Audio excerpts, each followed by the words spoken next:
Bismillahirrahmanirrahim. Assalamu alaykum. Hürmetli televizyon görüşler. İstiklal Gündəlik Xəbərlər proqramımızı görüşünlərini qızğın qarşı alırıq. Mən Abdullah Yalqun.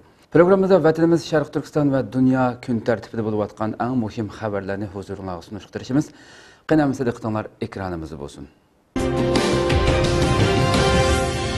Bugün Xitay təcavüzçilərinin Şərq Türkistandakı işğaliyyətinin 71 yıllığı. Şərq Türkistan xalqı matem tutuyatqan bu gündə Xitay öz qəlbəsindən körənləməkdə. Amma bu faqat Xitayning vaqtliq qəlbisi. Çünki Şərq Türkistan xalqı əzəldən məğlubiyyətinə tən berib baxmadı. Xitayning təcavüzçi, işğaliyyətçi ikənligini əsdən çıxarmadı. Ümidini üzüb baxmadı. 71 yıldan buyan üzlüksüz çıxıbatqan qarşılıqlar zalim Xitayğa şundaq bir eniq signalni yetkizdi. U bolsumu Şərq Türkistan xalqı məngü baş əgməydi. Xitay Şərq Türkistanğa ayaq basqandan tartib zulüm toxtab qalmadı. Uyğur qatarlıq Şərq Türkistanның əsli igisi bolğan millətlərinin dini itiqadi, milli mədəniyyəti, kimliki, til yiziqi oxşamağan dərəcədə sistemlik halda hücumğa uçrab gəldi. 2014 yıldan tartib Xitayning bastırış siyasəti yeni bir basqıçqa kirdi. Milyonlagan Şərq Türkistan xalqı cəza lagerlərinə qamaldı. 100 minlagan ailələr vayron qilindi. Millatning sarkiləri öldürüldü yoki türmələrə taşlandı. Mədəniyyət izləri vayron qilindi. Növbətdə bu bastırışlar uçuq aşkara halda irqi qırğınçılıqqa o'zgardi. İnsaniyat tarixida az ko'rildigan bu zulm bütün dünya xalqini cho'chitdi. Amma Xitoy o'z jinoyatlarini yana davomlashtiradiganligini takabburlik bilan jakarladi. Xitoyning bu qilmishlari Şərq Türkistan xalqiga bir signal yetkizdi. U bo'lsa-mu Şərq Türkistan xalqi mustaqilligini qo'liga olmoqcha Xitoyning zulmi mangu davomlashidi. Bugungi matam kunida butun dunyodagi Şərq Türkistan xalqi Xitoyga qarshi g'azab nafratini bildirmoqda. Mangu bosh egmaydiganligini, voz kechmaydiganligini namoyon qilmoqda. Biz Xitoyning matam kunlarining yiqilishayotganligiga cho'nqur ishonchda. Chunki zolimning yo'qolishi, adolatning ustun kelishi dunyoning qonuniyatidir.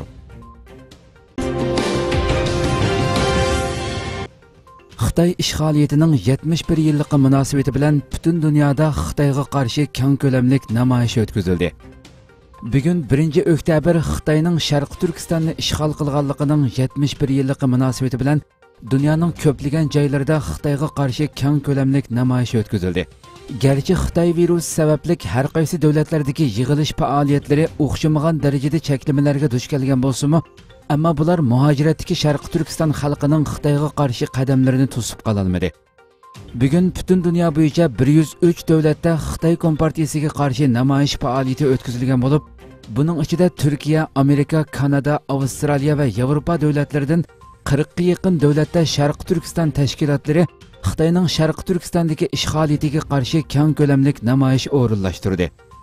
Turkiyadagi Xitoyga qarshi bayonot e'lon qilish yig'ilishi Şərq Türkistan tashkilotlar birligining tashkillashi bilan Istanbul Bayazit maydonida o'tkazildi. Yig'ilishga 1000 dan ortiq Şərq Türkistan xalqi qatnashdi. Yig'ilishning boshlanishida yangi nesil yoshlar harakati Xitoy ishg'oliyatiga qarshi ta'sirli nutq so'zlab, Şərq Türkistan xalqining bosh egmas ruhini ifodalab berdi. Yig'ilishga qatnashgan xalq Xitoyning ishg'oliyati, zulmi, irqiy qirg'inchiligi aks ettirilgan plakatlarni va rasmlarni, shundaqla Şərq Türkistan bayrog'ini ko'tarib turgan bo'lib, "Yoshsun mustaqil Şərq Türkistan", terrorchi Xitoy, terrorchi Xi Jinping qatorliq shuarlarni tovlab, Xitoyga bo'lgan g'azab nafratini bildirishdi. Arqadan Şərq Türkistan tashkilotlar birligi raisi Hidoyatullo O'g'izxon Xitoy ishg'oliyatining 71 yilligiga qarata bayonot e'lon qildi.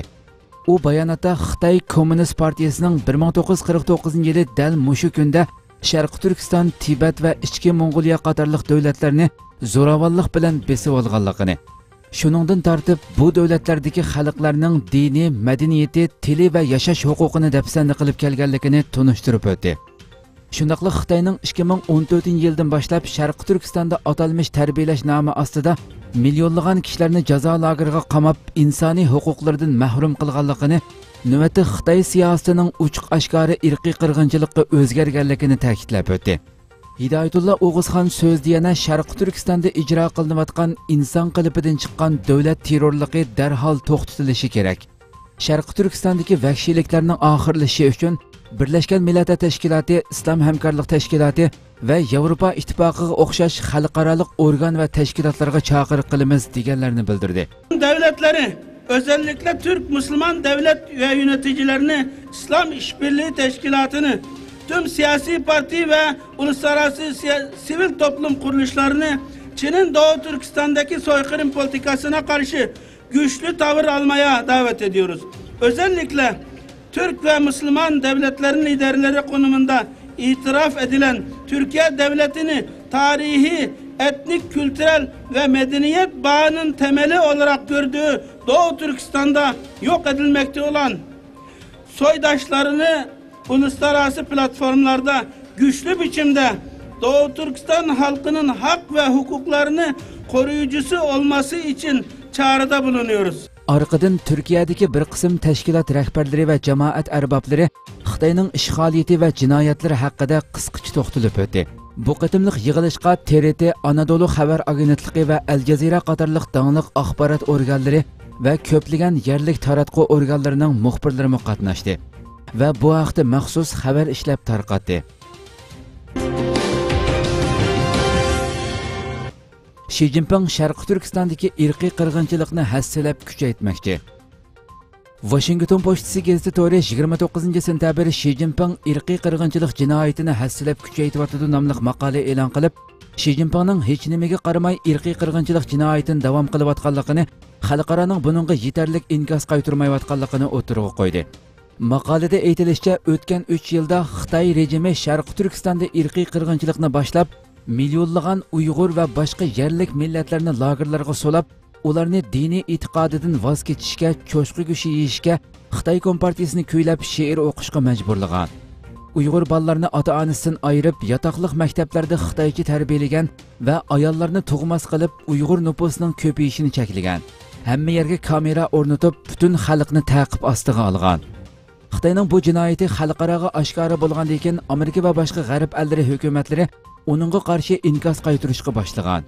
Amerika hukumati Xitoy bilan savdo urushi qo'zg'ab, Xitoy iqtisodiga zarb bergandan boshqa yana Uyg'ur kishilik huquqi siyosiy qonunini ma'qullab, Xitoy kompartiyasi amaldorlariga jazo yurgizib, qul amgikiga chetishlik mollarning Amerikaga kirishini cheklab, Xitoyga bu jinoyatdan qo'l o'tish to'g'riliq signal berib kelgan. Oldingi hafta Amerika Avam palatasi Uyg'urlarni qul qilib ishlatishga chetishlik mollarni Amerikaga import qilishni cheklash to'g'riliq qonun loyihasi ma'qullagan. Ammo Xitoy kompartiyasining bosh sekretari Xi Jinpingga bularning hech qaysi ta'sir qilmagan bo'lib, oldingi hafta ochilgan atalmish Xinjiang xizmati yig'inida amaliyot isbotladiki, kompartiyaning yangi davrdagi Xinjiangni tuzash strategiyasi butunlay to'g'ri degan va texnik ko'p tadbir qo'llanib, Xitoyning davlat engini Uyg'ur va boshqa musulmon millatlarning qalbida chunqur yildiz tartqizish, ya'ni ularni xitoylashtirish buyrug'i bergan. Bu Xi Jinpingning Sharq Turkistondagi irqiy qirg'inchilikni hassalab kuchaytirganligining alomati ekan. Maqolada mundaq deyilgan: Xi Jinping o'zining bu jinoyatini davomlashtirish niyatini aniq bildirgan bo'lsa-mu, xalqaro jamiyatning buningga bo'lgan inkosi yanada to'van bo'lmoqda.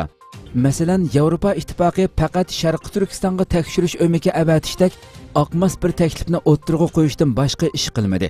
Holbuki g'arb ellari bu jinoyatga cho'qim birlikda inkos qaytarib, Xitoyga texmi yuqori badal to'latishi kerak. Germaniya bosh ministri Merkel Xitoyni yerlik millatlarni xorladi deb aybladi. Fransiya axborot agentligining 30-sentabr xabar qilishicha, Germaniya bosh ministri Angela Merkel Xitoyning yerlik millatlarni rahimsizlarcha bostirganligini ayblagan hamda Xitoyga qarshi fikrda bo'lgan. Fransiya axborot agentligining 30-sentabrdagi xabarda bildirilishicha, Germaniya bosh ministri Angela Merkel Xitoyning yerlik millatlarni rahimsizlarcha bostirganligini ayblagan hamda Xitoyga qarshi fikrda bo'lgan Hong Konglik zotlarning taqdiridan ansirayotganligini ta'kidlagan. Merkel Yevropa ittifoqi rahbarlar yig'ini ochilishdan bir kun avval Germaniya parlamentida so'z qilib, pat arada Xitoy taraf bilan ko'rishganda kishilik huquq masalasi va Hong Kong vaziyatini tilga oladiganligini aytgan. U yana men Xitoy rejimining yerlik millatlarni qabihlik bilan bostirayotganligi masalasini o'ttirg'a qo'yaman degan. Ammo bu millatlarning ismini tilga olmagan. Halbuki faoliyatchilar Xitoyning Uyg'ur musulmonlarini bostirib kelayotganligini ayblab kelgan edi. Xabarda bildirilishicha, Germaniyaning Xitoydagi savdosi cho'ng bo'lib, Xitoy bilan izchil yaqin munosabat o'rnatib kelgan. Germaniyadagi faoliyatchilar Germaniya hukumatini Uyg'urlarni qo'llashga haydakchilik qilib kelgan bo'lib, Xitoy tashqi ishlar ministri Wang Yi Germaniyani ziyorat qilganda Germaniya tashqi ishlar ministri oldida namoyish o'tkazgan. G'arb ellarining Xitoyga sukut qilishi, Xitoyni oshkora yoki yoshirin qo'llashi barg'ancha nomusliq ishga aylangan. Amerika tashqi ishlar ministri Mike Pompeo 30-sentabr Vatikanni Amerika bilan bir safda turib, Xitoyning diniy erkinlikka tajovuz qilish jinoyatini ayblashga chaqirgan bo'lib, katolik dini kishilik huquqni qo'g'dash ko'rishining oldingi sepida turishi kerak degan. San'atkor Abdukim Kalkunning 18 yillik qamoqqa hukm qilinganligi oshkorlandi.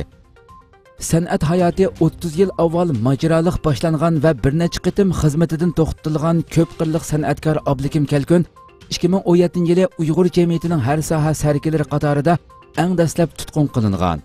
Atuşdagi bir saqchi xodimining dalilishicha, Abdukim Kalkun 2018-yili 4-oyda rasmiy qo'lga olingan va o'tgan yilning oxirida 18 yillik qamoqqa hukm qilingan. Tunilgan san'atkor Abdukim Kalkun 2017-yildan boshlab sahnadan 2018-yil 4-oydan boshlab jamoat so'rinlaridan g'oyib bo'lgan. Vaziyatdan xabardor kishilarning Erkin Osiyo radiosiga inkos qilishicha, Abdukim Kalkun 2017-yil 4-oyda Turkiya safaridan qaytib kelishiga pasporti aerodromda tortib olingan. Aradan bir oy o'tganda lagerga akitilib, bir mazgil tutib turilgandan keyin qo'yib etilgan va 2018-yil 4-oyda qayta tutqun qilinib, izdiraksiz g'oyib bo'lgan. Radio Abdukim Kalkun haqida Urumchidagi aloqador idora organlariga telefon urgan bo'lsa-mu, natija bermagan. Uning xizmat o'rni bo'lgan atalmish Uyg'ur Abnum rayonlik opera o'miki Abdukim Kalkun haqida ma'lumot berishni keskin rad qilgan. Adabiyot san'atchilar birlashmasi-mu Abdukim Kalkunning ahvolidan xabarsizligini aytgan. Vaziyatdan xabardor kishilarning bayon qilishicha, 1965-yil tug'ilgan Abdukim Kalkun 1981-yili Atush san'at o'mikiga ishga tushgan. U san'at hayotining dastlabki yillarida Xitoyning boj siyosati tanqid qilingan bir etod ishlagan. Bu etod sahnalashtirilgandan keyin doirlar uni bir mahal xizmatdan to'xtatgan.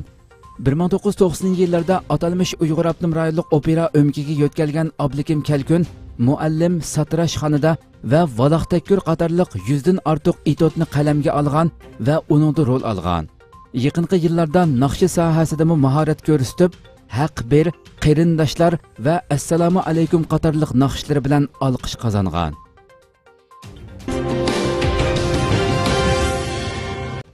Angliya parlamenti Uyg'urlarning irqiy qirg'inchilik arzi sunishining yo'lini ochib berishi mumkin. Angliya parlamentining Avom va Kengash palatasi savdo qonuniga tuzish kirgizishga munosabatlik bir qonun moddasi tayyorlagan bo'lib, bu qonun moddasi Uyg'urlarning Angliya oliy sudiga Xitoyning Uyg'urlarga tutgan muomalasini irqiy qirg'inchilik deb arz qilish huquqi beradi ekan.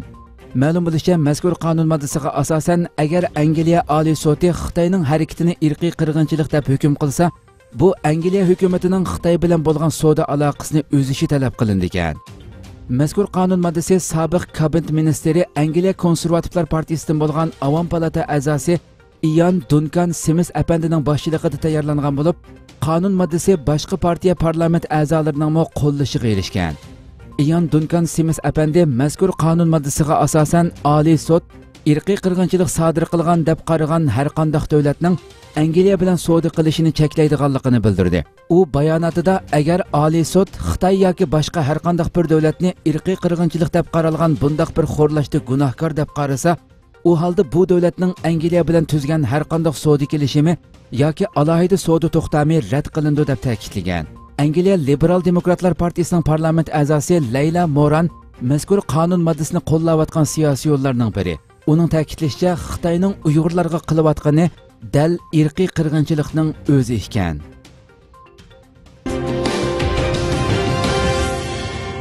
Fransiya parlamentining 53 nafar a'zosi Uyg'urlarni qo'llash guruhi qurdi. 30-sentabr kuni Fransiyada nashrdan chiqadigan Ozodlik gazeti Fransiya parlamentining o'xshash bo'lmagan partiyalardan qo'shilgan 53 nafar a'zosining Xitoyning jazo lagerlariga xotima berish uchun Uyg'urlarni qo'llash guruhisini qurganligini e'lon qildi. Fransiya parlament a'zolari Uyg'urlarning yanida nomli bu xabarda tilga elinishicha, Uyg'urlarni qo'llash guruhiga Fransiyadagi Sotsialistlar va Ittifoqdoshlar partiyasi, Ekologiya va Demokratlar partiyasi, Büyük Solchilar Partiyasi qatarlıq 3 cho'ng partiyaning Fransiya parlamentidagi 53 nafar a'zosi imzo qo'ygan. Fransiya parlament a'zolari Uyg'urlarning yanida nomli xabarda parlament a'zolarining mundaq bayonlari tilga ilingan. 2016-yildan boshlab Xitoy rejimi musulmon turkiy tilli xalq Uyg'urlarga qarata yo'qotish siyosatini yurgizib keldi.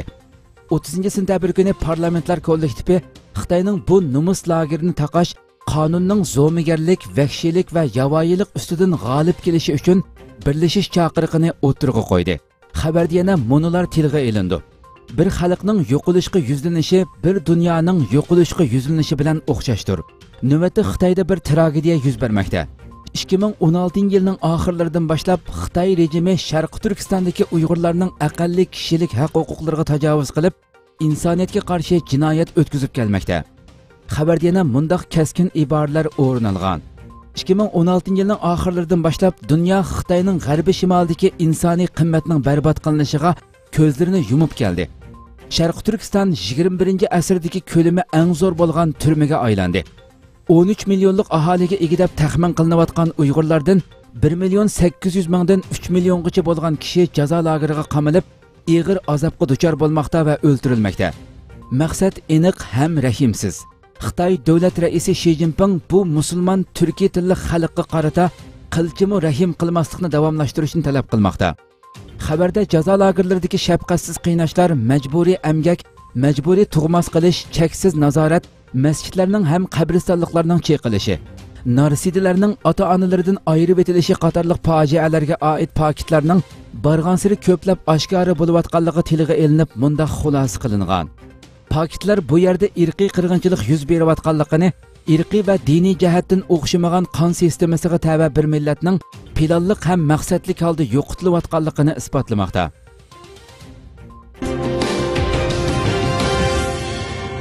Yaponiya Xitoyning tahdidi sababli harbiy xomchot loyihasini yuqori ko'tardi. Amerika ovozining bugungi xabarida bildirilishicha, Yaponiya armiyasi bosh ministr Yoshihide Suga boshchiligidagi kelar moliya yili uchun harbiy xomchot planini o'tirg'a qo'ygan. Bu programma o'tgan 9 yilda Xitoyning tahdidiga taqobil turish uchun uda ish sur'atini saqlab kelgan. Xabarda qayd qilinishicha, 30-sentabr chorshanba kuni e'lon qilingan harbiy xomchot bu yilgi xomchotga selishtirganda 3.3% oshgan. 5 trillion 490 milliard yen, ya'ni taxminan 52 milliard Amerika dollari bo'lib, tarixdagi eng yuqori rekordni yaratgan. Yangi moliya yili kelar yili 4-oyning 1-kuni boshlandi ekan. Bu plan Yoshihide Suga ichki kabinetiga avatishdan ilgari Yaponiya moliya ministrligi tarafidan qayta qarab chiqildi ekan. Xabarda bildirilishicha, o'tgan 10 yilda Yaponiyaning harbiy xomchoti muqim oshgan bo'lib, Shimoliy Koreya vaziyatini mo'ljalligini bo'lmagan. Xitoyning harbiy xomchotini g'oyat zo'r darajada o'stirishi, to'xtamay zamin majrosi qilishi Yaponiyaga tahdid shakllantirgan. Yoshihide Sugadan ilgariki Abe Shinzo qo'zg'agan harbiy xomchotni oshirish yuzlanishining davomlashganligidan derak beradi ekan. Yaponiya texnik ko'p aeroplan, boshqariladigan bomba va aviamatga setib olib, Yaponiya o'zini qo'g'dash qismining jang doirasi va iqtidorini texnik oshirib, hamda Xitoyning Sharqiy Osiyodagi dengiz armiyasi va havo armiyasining taraqqiyotiga texnik yaxshi taqobil tura oladigan iqtidorni hozirlashni planlagan. Reuters agentligining xabariga qaraganda, Yaponiyaning keyingi avlod kurashchi aeroplanni taraqqiy qildirish uchun taxminan 40 milliard dollar chiqim qilish mo'ljallangan bo'lib, 2030-yili tamomlanishi planlangan. Bu tadqiqot va taraqqiyot turiga ketadigan mablag' 730 million dollar ekan. Oshkorlanishicha, Yaponiya armiyasi yana 6 dona F-35 ko'rinmas kurashchi aeroplan setib olishni planlagan. Buning ichida ikkisining qisqa masofalik uchish va tik qo'nish iqtidori bor ekan. Yaponiya armiyasi yana 99 milliard yen, taxminan 936 million dollar mablag' selib, 2 yangi urush paraxoti yasashga tayyorlik qilgan. Dengiz armiyasining besimi to'vallaydi ekan. Navbatda Yaponiya nufusidagi qayrish nisbati bir qadar ig'ir bo'lg'achqa, orqa safdan askar to'liqlashga to'salg'u bo'lmoqda ekan. Dunyoda yuqumlanganlar soni 34 millionga yaqinlashdi. Dunyoda Xitoy virusi sababidan jindan ayrilganlarning soni 1.13.470 dan, yuqumlanganlar soni 33.886.160 dan, salomatligi yaxshilanganlarning soni 25.180.955 dan oshdi. Dünyada Xitoy virusi vabosining markaziga aylangan Amerikada 210.797 kishi Xitoy virusi sababidan jindan ayrildi. Yuqumlanganlar soni 7.406.729 ga chiqdi. Amerika Walt Disney shirkati Xitoy virusi sababidan 28.000 kishini ishdan chiqarishni plan qilganligini e'lon qildi. Latin Amerika qit'asida Xitoy virusining eng og'ir ta'siriga uchragan Braziliyada yaqinqi 24 soatda Xitoy virusi sababidan 863 kishi jindan ayrildi. Braziliya Səhiyyə Ministerligining ma'lumotlariga asoslanganda davlatda Xitoy virusi sababidan o'lganlar 143.010 ga, yuqumlanganlar soni 32.058 eshib 4.780.000 ga chiqqan. Vabaning Yevropadagi markaziy Angliyada yaqinqi 24 soatda Xitoy virusi sababidan jindan ayrilganlarning soni 71 kishi eshib 42.072 ga, yuqumlanganlar soni 7.143 kishi eshib 446.156 ga chiqqan. Germaniyada Xitoy virusi sababidan 9.556 kishi jindan ayrildi. 290.466 kishi yuqumlandi. Bosh minister Angela Merkel yuqumning ko'payayotganligidan bishorat berib, virusga qarshi turishda bugungacha qo'lga kelgan natijalarning yo'q bo'lishi mumkinligi to'g'risida ogohlantirdi. İspaniyada yaqinqi 24 soatda Xitoy virusi sababidan 203 kishi jindan ayrildi. Buning bilan Xitoy virusi sababidan jindan ayrilganlarning jami soni 31.614 ga chiqdi. Osiyo qit'asida vaboning eng og'ir ta'siriga uchragan Hindistonda Xitoy virusi sababidan jindan ayrilganlar 97.541 ga, yuqumlanganlar soni 6.229.474 ga chiqdi. Ironda Xitoy virusi sababidan 25.986 kishi jindan ayrildi. 453.637 kishi yuqumlandi. Rossiyada Xitoy virusi sababidan jindan ayrilganlar 20.722 ga, yuqumlanganlar soni 1.176.000 ga chiqdi. Janubiy Afrikada Xitoy virusi sababidan jindan ayrilganlar soni 16.667 ga, yuqumlanganlar soni 676.572 ga chiqdi. Ba'zi davlatlardagi Xitoy virusiga munosabatlik o'lim sonlari tovandikicha. Meksika 77.163, İtalya 35.875, Peru 32.396, Fransa 31.893, Kolumbiya 25.828, Argentina 16.519, Chili 12.725 ve Ekvador 11.312.